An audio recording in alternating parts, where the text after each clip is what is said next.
আসসালামু আলাইকুম দর্শক, চলে আসলাম নতুন আরেকটি ভিডিও নিয়ে। দর্শক, আমার আজকের ভিডিওতে আপনারা অ্যাট এ টাইম এই এক ভিডিওর মাধ্যমে 5টি বিষয় সম্পর্কে জানতে পারবেন, এবং 5টি বিষয় খুব রিসেন্টলি ঘটে গেছে এবং খুবই দুর্দান্ত বিষয়। আসলে এতদিন তো অনেক ধরনের কথাই বলেছিলাম এবং একই ধাঁচের কথা বলেছিলাম। আজকে একটু ভিন্ন ধাঁচের কথা হবে। তানজিলাকে নিয়ে বেশ কয়েকটা ধারাবাহিক পর্ব দিয়েছি এবং সেটা ছিল তার বাচ্চাকে নিয়ে। কিন্তু আজকে তানজিলার বাচ্চাকে নিয়ে বলবো না, আজকে তানজিলার বেয়াদবি নিয়ে বলবো। এবং সে বেয়াদবিটা যখন সে করবে তার শাশুড়ি এবং তার নানি শাশুড়ির সাথে, কল্পনা করতে পারবেন না কতটা ভয়ানক রকমের বেয়াদবি করেছে। পাশাপাশি আপনারা সবাই জানেন বাপ্পি কিন্তু তার সাথীকে খুঁজে পেয়েছে। এই সাথী কোন সাথী আপনারা সবাই চিনেন এই সাথীকে। তো বাপ্পিকে দেখে সাথীর মনে এখন ঘন্টা বাজা শুরু করেছে, এবং বাপ্পির মনে কিন্তু আগে থেকেই অন্য নারীরা ঘন্টা বাজাতে বাজাতে এসেছে। তো আমি বলতে বলতেই সাথী যে কি শুরু করেছে সেটা আজকে ভিডিওতে বললেই আপনারা বুঝতে পারবেন। অলরেডি সাথী তার খেলা কিন্তু শুরু করে দিয়েছে। সো দর্শক, আমার আজকের ভিডিওতে আপনারা 5টা বিষয় সম্পর্কে জানতে পারবেন। সেটা শুরুতেই না বলি, প্রথমত বাপ্পিকে নিয়ে জানতে পারবেন, তানজিলাকে নিয়ে জানতে পারবেন এবং সাকিবকে নিয়েও জানতে পারবেন। তো দর্শক, শুরুতে সব কিছু বলে আমি মজাটা নষ্ট করে দিব না। কিছু জিনিস সাসপেন্স ক্রিয়েট করে রাখাটাই মজার আমি মনে করি।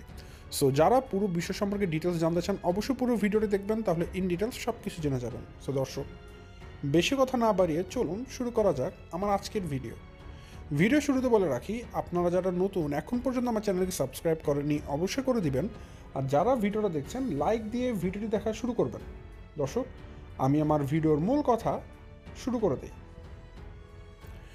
ভিডিও শুরুতেই প্রথমত আমি আমার দর্শকদেরকে অসংখ্য থ্যাঙ্কস জানাতে চাই। এই কারণে, আমি যেহেতু দর্শক নতুন করে আবার ব্যাক করেছি, এবং এই ব্যাক করার পর আপনারা খেয়াল করে দেখবেন আমি এক্সপেকটেশন রাখিনি যে প্রথম থেকে আপনারা আমাকে এতটা সাপোর্ট করবেন। আমি ভেবেছিলাম, যেহেতু আমি প্রায় 1.5-2 মাস গ্যাপে চলে গিয়েছিলাম, পুরোপুরিভাবে ইররেগুলার হয়ে গিয়েছিলাম, তো সেক্ষেত্রে আমার ভিউ সম্ভবত 500 কিংবা 600 হবে, এর বেশি হওয়ার কথাই না। তো আই এম এমেজড, আমি কল্পনা করতে পারি না। সারপ্রাইজিংলি জিনিসটা এরকম হয়েছে যে আমার ভিডিওর ভিউ সংখ্যা 3000-এর কাছাকাছি চলে যায়, কখনো 2000 হয়, কখনো 1000 বা 1000-এর নিচে কখনো হয়নি। তো হ্যাঁ, আমার সাবস্ক্রাইবার দর্শক এখন পর্যন্ত রোস্টিং জগতে যতগুলো চ্যানেল আছে সবচেয়ে বেশি আমার পরিবার কিন্তু সবচেয়ে বড়, আপনারা জানেন। আমার আশেপাশে কিন্তু কোনো চ্যানেল এখন পর্যন্ত নেই। অর্থাৎ আমি যেটা বোঝাতে চাচ্ছি, আমার যে ছোট্ট একটা পরিবার তারকাদের গল্প, এই পরিবারের সদস্য সংখ্যা কিন্তু সবচেয়ে বেশি। অর্থাৎ আপনারা একটা জিনিস বুঝে গেছেন যে আমার চ্যানেলটা কিন্তু অনেক বেশি পুরাতন। বলে না ওল্ড ইজ গোল্ড, বা জিনিসটাও এরকমই যে অনেক দীর্ঘ সময় ধরে আমি এখানে ছিলাম। হ্যাঁ, কখনো জোয়ার কখনো ভাটা, এভাবে একটা চ্যানেল চলে, এটাই বাস্তবতা। বাট কিছু জিনিস নিজেরও ক্রিয়েট করা থাকে। আমি যদি আমার চ্যানেল মেনটেন করতে না পারি, সেটার ভিউ হবে না, এটাই বাস্তবতা, এবং সেটা আমার সাথে হয়েছে। কিন্তু আমার দর্শকদের প্রতি আমি সবসময় চিরকৃতজ্ঞ, যারা কিনা এই ভাটার সময়ও আমাকে বিভিন্ন সময় জোয়ারের একটা অনুভূতি দিয়েছেন। তো এই যে আমার এতদিন গ্যাপ নেওয়ার পর যে দর্শক আমার চ্যানেলে আবার ফিরে আসা, আপনাদের মাঝে রেগুলার ভিডিও দেওয়া, এবং আপনাদের যে সাপোর্ট পুরো দম আমি পেয়েছি, আমি এই জন্য আপনাদের প্রতি সবসময়তে কৃতজ্ঞতা প্রকাশ করি।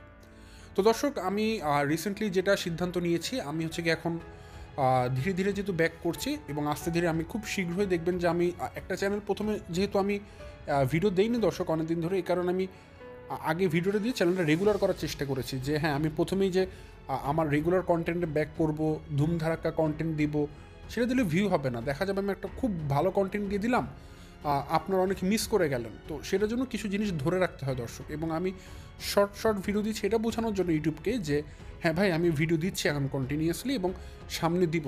এই যে একটা আস্থা, সেটা আগে ইউটিউবকে দিতে হবে আমার।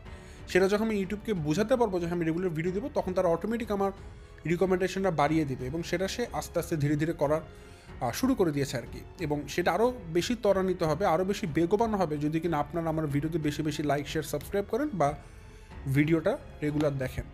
তো এবং আমি বর্তমানে এটা ভালো প্রোগ্রেস দেখতে পাচ্ছি, এবং আশা করি সামনে ইনশাআল্লাহ খুব দ্রুতই এটার একটা বাস্তব রূপ আমি দেখতে পারবো। তো যাই হোক দর্শক, আপনারা যারা এতদিন অপেক্ষা করছিলেন তারকাদের গল্পের ভাই কেন আসলে এত ছোট ছোট ভিডিও দিচ্ছে, বা কেন ঠিকমতো ভিডিও দিচ্ছে না, তো তো সেই দুঃখের অবসান আমি মনে করি হয়ে গেছে ইতিমধ্যে। আমি এখন রেগুলার ভিডিও দেওয়া শুরু করেছি। যত রাতই হোক, যত ডিলেই হোক, যত কর্মব্যস্ত আমি থাকি না কেন, আমি দিনে ভিডিও আপনাদের সাথে দেওয়ার একটা খুব করে চেষ্টা করি, সেটা যেমনই হোক। ঠিক আজকেও সারাদিন কর্মব্যস্ত লাইফের পরেও মনে হলো যে আজকে তো আমার ভিডিওটা দেওয়া হয়নি। তো যতটুকু সময় পেয়েছি এতটুকু সময়ের মধ্যেই আমি আপনাদের সাথে কিন্তু আবার কথা বলতে এসেছি। এবং ভিডিওটা ছোট দিতে পারবো না বড় দিতে পারবো এটা জানি না, যত রাতই হোক আমার টার্গেট আমি আপনাদের মাঝে থাকবো।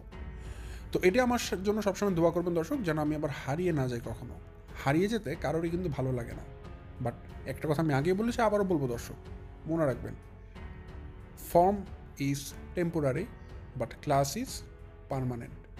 তো যাই হোক দর্শক, আমার ভিডিওটা আজকে আমি শুরু করব বাপ্পিকে দিয়ে, বাপ্পির সাথীকে নিয়ে। প্রথমত আপনারা জানেন বাপ্পি কিন্তু বয়স হয়েছে অনেক, কিন্তু বাপ্পির স্টাইলে শেষ হয়নি। যদিও তার স্টাইলগুলোকে আসলে আমার কাছে স্টাইল বলে মনে হয় না, আমার কাছে ফকিন্নি লাগে। তো বাপ্পি এ বয়সে এসে যে ছিঁড়া ফাটা প্যান্ট পরে, এটা আসলে বাপ্পির সাথে মানায় না। বাপ্পি যদি এই সময় খুব শালীনভাবে একটা অফিসিয়াল প্যান্ট পরতো, একটা ব্ল্যাক প্যান্টের সাথে ধরুন একটা লাইট কালারের যদি একটা শার্ট পরতো, সেটা হতে পারে স্কাই ব্লু, সেটা হতে পারে আপনার মেরুন কালার, বা সেটা হতে পারে আপনার ডিপ নেভি ব্লু, এই টাইপের যদি কিছু আইসুদিন কালারের সাথে যদি বাপ্পি একটা ফর্মাল প্যান্ট পরে একটা ব্ল্যাক বা একটা ব্রাউন কালারের বেল্ট পরতো জাস্ট ইন করে, আমি মনে করি তাকে খুব সুন্দর লাগতো, ভদ্র লাগতো। বাট বাপ্পির কাছে মনে হচ্ছে ছিঁড়া ফাটা প্যান্ট পরে, একটা টি শার্ট পরে, এই বয়সে সে যদি স্নিকার্স পরে বা সে যদি এরকম টাইপের শু পরে যদি চলে, তাকে মনে হয় অনেক ওভার স্মার্ট লাগে। আসলে এটাকে মানে এটাকে ওভার স্মার্ট ছাড়া কিছুই না দর্শক। এটা জাস্ট সে নিজেকে যতটা ভাবছে অনেক সুন্দর লাগছে, টোটালি না। তার বয়সের সাথে এই গেট আপটা কোনোভাবেই যায় না। গেট আপেরও একটা ধরন আছে দর্শক, কোনটা কাকে কী মানায় সেটা বুঝে মানুষকে পড়া উচিত, ঠিক আছে? তো বাপ্পি যাই হোক, বাপ্পি নিজেকে অনেক স্টাইলিশ মনে করে, ভাবে তাকে অনেক সুন্দর লাগছে। যাই সে তার তার যার যার রুচি যার যার কাছে, এটা আসলে বলে লাভ নেই। তো বাপ্পিকে তো আপনারা জানেন সে ভিডিও করছে, এবং বাপ্পিদের বাসায় নতুন একজন মেম্বার এসেছে, সাথী। তো সাথী তো বাপ্পিকে এখন দেখে রেগুলার, একটা পুরুষকে দেখে। আর মনে রাখবেন দর্শক, একটা মহিলা মানুষ একটা যৌবন বয়সে আছে, ধরুন 30-40 বছর বয়সে আছে, এবং সে তার স্বামী সন্তান ছাড়া আছে, অবশ্যই যখন সে কোনো পরপুরুষকে দেখবে তার মনে কেমনটা চলবে এটা ওই বয়সী নারী বুঝতে পারবে। সঙ্গীহীনতা বা একাকিত্বতা কিন্তু মানুষকে সবসময় সঙ্গ পাওয়ার জন্য একটা আকর্ষণ বোধ করায়। এটা আমি কিভাবে বুঝাবো, এটা যারা থাকে ওই পর্যায়ে তারা ভালো ফিল করতে পারবে। তো সাথীর বয়স অনুযায়ী কিন্তু আপনারা বুঝতে পারবেন এই সময় কিন্তু সাথীর সঙ্গীহীন থাকার কথা না, যেহেতু সে তার স্বামী সন্তান ছাড়া আছে, এভাবে করে আছে, অবশ্যই পরপুরুষে সে আসক্ত হতেই পারে। এবং সে যখন বাপ্পিকে এভাবে দেখবে তার ভালো লাগতেই পারে, আমি জানি না। তো যেটা হয়েছে, তিশার ভিডিওতে দেখলাম আজকে তিশা কাজ করতে করতে সে ডাইনিং রুমে গেল কথা বলতে বলতে, তো হঠাৎ করে সাথীর দিকে চোখ পড়ার পর তিশা লাফিয়ে উঠলো, বলে এই কিরে তুই লিপস্টিক দিয়েছিস? মানে সাথী সুন্দর মতো সেজে গুজে, আসলে তাদের কাছে তো সাজুগুজো মানে লেহেঙ্গা, মানে 3 পিস নতুন এগুলো পরে না, তাদের কাছে হালকা পাতলা সাজুগুজো মানেই একটু মেকআপ করা, একটু ঠোঁটে লিপস্টিক দেওয়া, এটাই তাদের কাছে সাজুগুজো। তো সাথী তার ঠোঁটে লিপস্টিক দিয়েছে, দিয়ে একটু পরিপাটি হয়ে ঘরের মধ্যে এসেছে। তো তিশার সাথে সাথে নজর কেড়েছে, এবং আমি বিলিভ করি তিশা যেহেতু আমার ভিডিও রেগুলার শোনে, আর কারো মানে আর কোনো রোস্টারের ভিডিও তিশা শুনুক আর না শুনুক, আমি বিলিভ করি তারকাদের গল্প যখন কোনো ভিডিও দেয় তিশা সেটা অবশ্যই দেখে, অবশ্যই দেখে। এবং তিশাটা শুনেছে যে তারকাদের গল্প এটা ক্লেম করেছে বাপ্পির নতুন সাথী এসেছে। তো এবং সেই সাথী কোন সাথী এটা তিশায় ভালো মতো জানে। তো তিশা যখন দেখলো তারকাদের গল্পের সাথে সাথীর মনেও ঘন্টা বাজা শুরু করেছে, অবশ্যই 2-2-4 তিশা মিল খুঁজে পাচ্ছে। তো বুঝতে পেরেছে সাথীর অবশ্যই মনে হয় বাপ্পির প্রতি একটা আকর্ষণ বোধ হচ্ছে, এই জন্যই সাথী নিজেকে ওইভাবে করেই উপস্থাপন করার চেষ্টা করছে বাপ্পির সামনে। এটা তিশার চোখে পড়েছে, নজর কেড়েছে, এবং তিশাটার সাথে সাথে ডাক নিয়েছে যে কিরে তুই লিপস্টিক দিয়েছিস। যাই হোক, অন্যদিকে বাপ্পির কথা কি বলবো, বাপ্পি তো অলওয়েজ সাথীর সামনে বলেন এমনি বলেন ফিটফাট হয়ে চলার চেষ্টা করে, সানগ্লাস, ছিঁড়া ফাটা প্যান্ট, নতুন টি শার্ট, ঠিক আছে, পায়ে স্নিকার্স, অনেক কিছু পরে সে নিজেকে পরিপাটি করে রাখার চেষ্টা করে, ভাবে মনে তাকে এভাবে দেখলে অনেক মহিলারা আকর্ষণ বোধ করবে। সে যাই হোক, বাপ্পির কথা গেল। নেক্সট বাপ্পিকে নিয়ে যে কথাটা বলবো, হঠাৎ করে বাপ্পি গিয়েছে সারপ্রাইজ দিতে। যেহেতু বাপ্পির কাছে এখন গাড়ি আছে, সে হঠাৎ করে সে চলে গিয়েছে কুষ্টিয়াতে গাড়িতে করে। কুষ্টিয়ায় গেল, গিয়ে সে টুকটাক নাস্তা পানি নিয়ে গেছে, এবং সে গল্প করতে জুড়ে দিয়েছে তানজিলার শাশুড়ি এবং চাচি শাশুড়ির সাথে।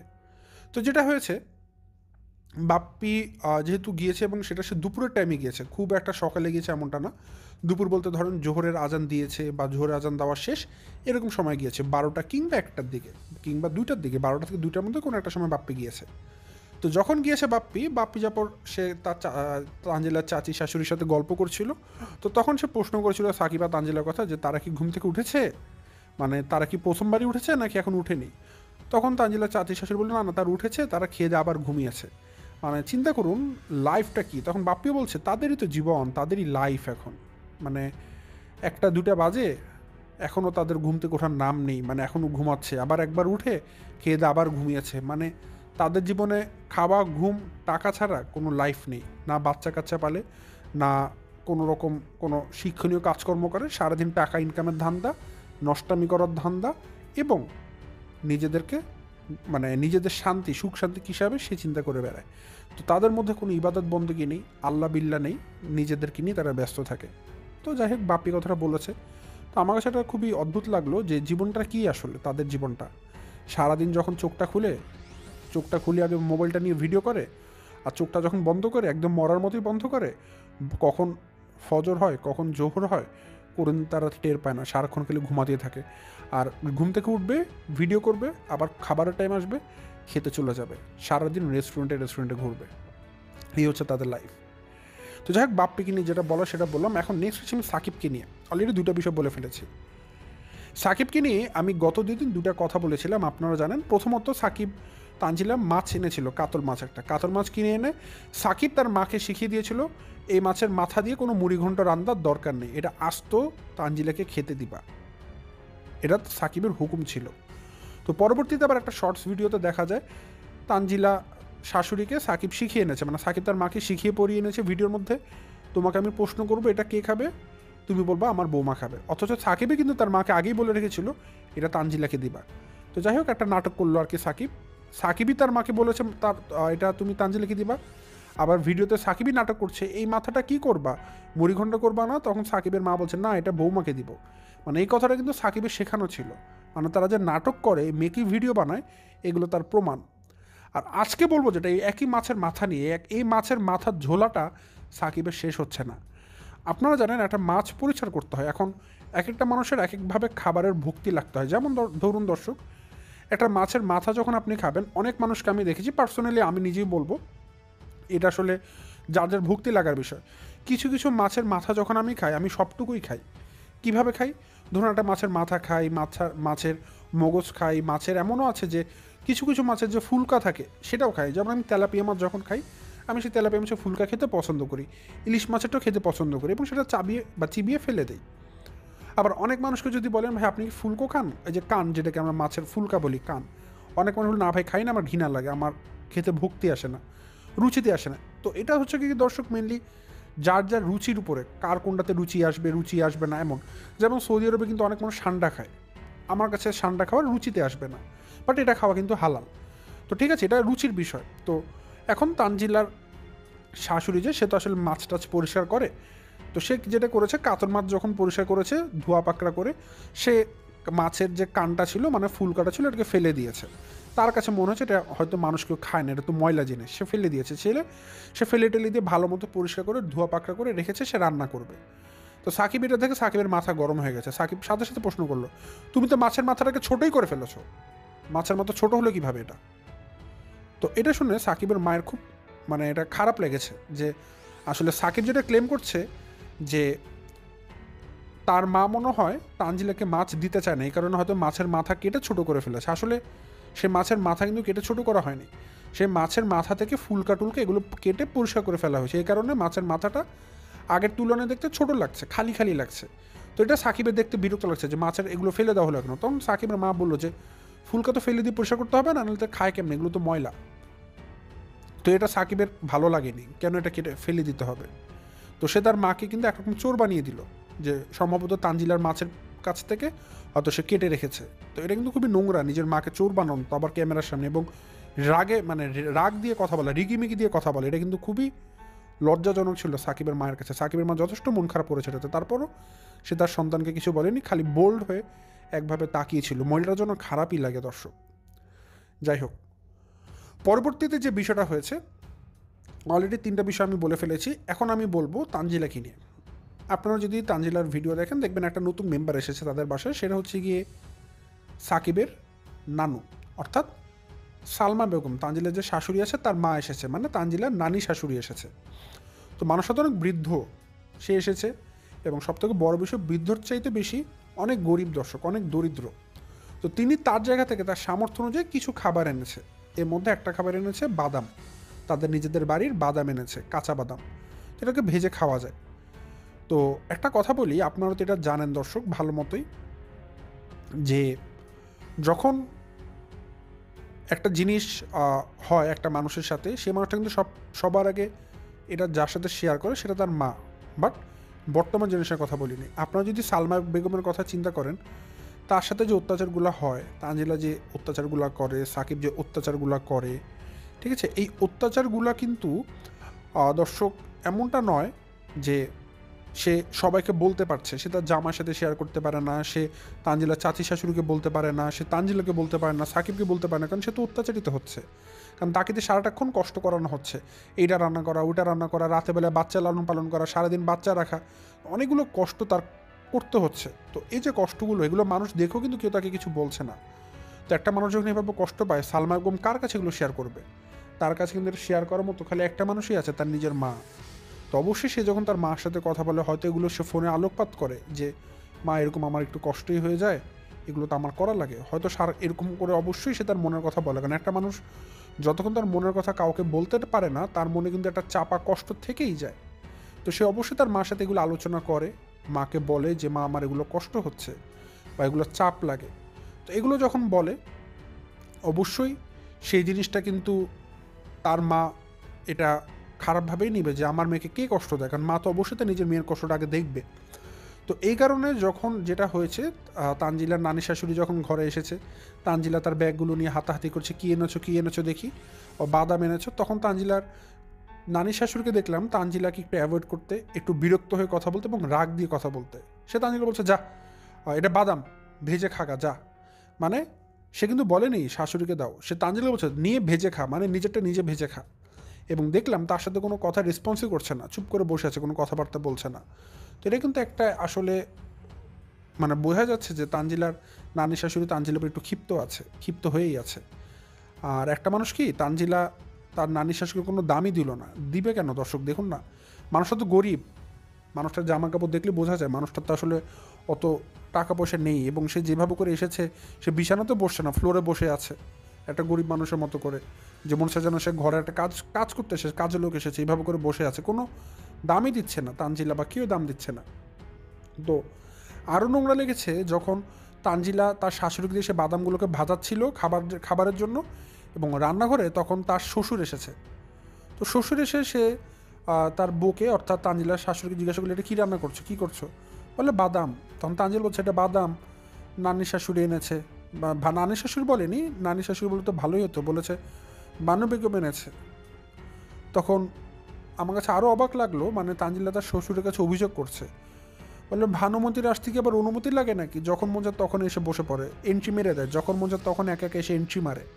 ভানুমতির আবার কারো পারমিশনের দরকার আছে নাকি? মন চাইলেই ঘরে এসে এন্ট্রি মেরে বসে থাকে।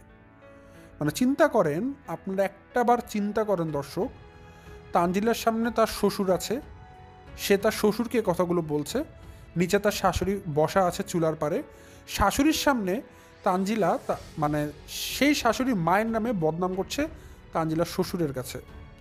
মানে অকল্পনীয় মনে হয়েছে আমার কাছে। এবং কীভাবে করে বলছে, তানজিলা চাইতে তার নানি শাশুড়ি কতটা বয়সে বড়, সে নাম ধরে ধরে তার শ্বশুরের কাছে কমপ্লেন করছে যে তার নানি শাশুড়ি যখন মন চায় তখন ঘরে এন্ট্রি মারে, কারো অনুমতি, কারো পারমিশন ছাড়াই।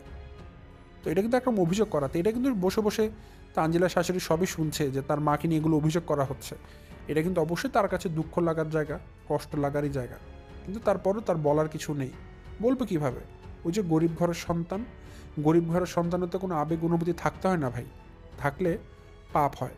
তো সে আবেগ অনুভূতি আর রাখেনি, যে যা বলছে খালি বসে বসে গর্ধপের মতো শুনে বেড়াচ্ছে। তানজিলার শাশুড়ি আসলে গরিব মানুষ তো, এই জন্য যে যা বলে খালি গাধার মতো খেটে যায়, কিন্তু কোনো প্রতিবাদ করতে পারে না, কোনো উচ্চবাচ্চা করতে পারে না, শুধুমাত্র ওই যে একটা জায়গাতে বাধা, গরিব, গরিব ঘরের মেয়ে, একটা ট্যাগ নিয়ে ঘোরে, এই জন্য সবসময়তে দমে থাকে। কিন্তু ভাই মনে রাখবেন, এগুলোর শাস্তি প্রত্যেকটা মানুষের জন্য একদিন না একদিন পাওনা হিসেবে থেকে যাবে। প্রত্যেকটা মানুষ তার কৃতকর্মের শাস্তি অবশ্যই পাবে। তো যাই হোক দর্শক, আজকে অনেকগুলো কথাই বললাম। আজকে প্রায় 5টা বিষয় সম্পর্কে আপনাদেরকে একসাথে এক ভিডিওতে জানালাম। আশা করি সবার ভালো লেগেছে। তো আজকে আর বেশি বড় করবো না দর্শক, আজ এখান থেকে বিদায় নিচ্ছি। দেখাবে পরবর্তী দিন নতুন কোনো ভিডিওতে। তো সেই পর্যন্ত সবাই ভালো থাকবেন, সুস্থ থাকবেন। আসসালামু আলাইকুম।